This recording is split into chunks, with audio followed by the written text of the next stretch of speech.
400,000 students completed their final exams last week. Another group of more than 300,000 students began their secondary school examinations in thousands of centers in various governorates. The massive presence of the students in these centers foiled the terrorist attempts to hinder this operation. According to the statistics of the Minister of Education, more than 74% of the students attended these examinations. The Minister of Education sent a letter of reassurance to all the students and their relatives. He asserted that the ministry facilitated this process and offered to deal with all emergency cases immediately.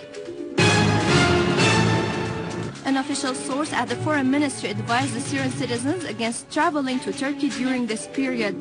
The official source said in a statement that the Foreign Ministry advises the Syrian citizens against traveling to Turkey during this period because of fear for their safety due to the security conditions in some Turkish cities that have deteriorated over the past days and the violence practiced by Erdogan's government against peaceful protesters.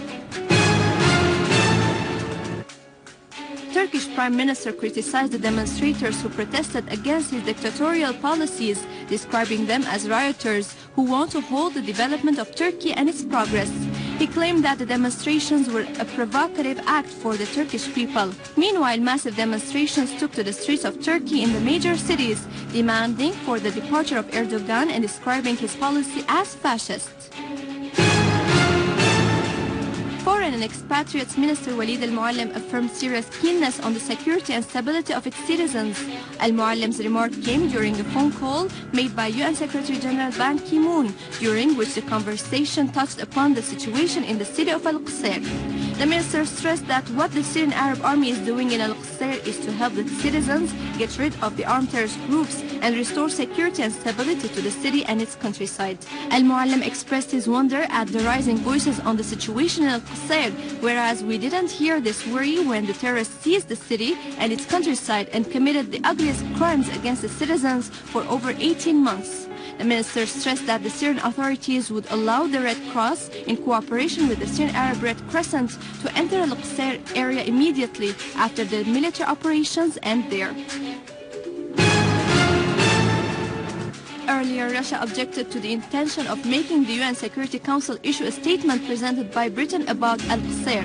The Russian objection was due to the fact that this draft statement was biased to the armed opposition. The UN Security Council did not issue a statement like this when the opposition controlled the town of al-Qseir.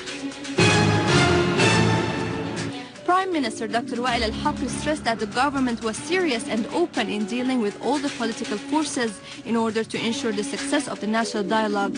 Al-Halaqi's statement came during the meeting of the Ministerial Committee in charge of implementing the political program for solving the crisis in Syria, with President and members of the Executive Bureau of the National Union of Syrian Students. Members of the committee denounced the excessive use of force by Erdogan's government against defenseless Turkish demonstrators. The Syrian Arab Army units restored security to various villages in Damascus countryside after defeating the last terrorist gangs there, particularly near the mills of al-Ghuzlaniya. The Syrian Arab Army eliminated and injured terrorists belonging to al-Nusra Front, most of them from foreign nationalities, in a series of operations in Damascus countryside. An official source told Sana correspondent that the army eliminated a number of terrorists belonging to al-Nusra Front in Hajera town. Among the dead were Tunisian terrorists Habib Moutani, Mahmoud Rifai, and Khazem Shanna'a.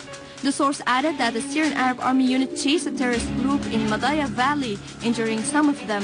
Meanwhile, a second unit destroyed a gathering of terrorists in the town of Yalda, and heavy machine guns they used against the citizens. Among the dead were Ziyad al-Hindi and Fahad Tayyara. The source pointed out that the army units eliminated a number of terrorist groups in the farms surrounding Deir Salman in eastern Ghouta. The Syrian Arab Army units chased a terrorist group in Beit Jinn farm and Khan al-Sheikh, who targeted citizens and their properties, killing and injuring them. Meanwhile, another unit destroyed a mortar shell and a den near al-Kuwaiti building in Yabrut town.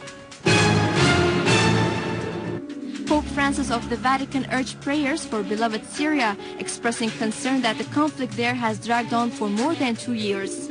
Speaking to a crowd of believers at St. Peter's Square, Pope Francis said that this war brings along catastrophic consequences, such as killing, destruction, massive damage to economy and environment, and kidnappings. The Pope urged the kidnappers in Syria to release the hostages, stressing solidarity with their families.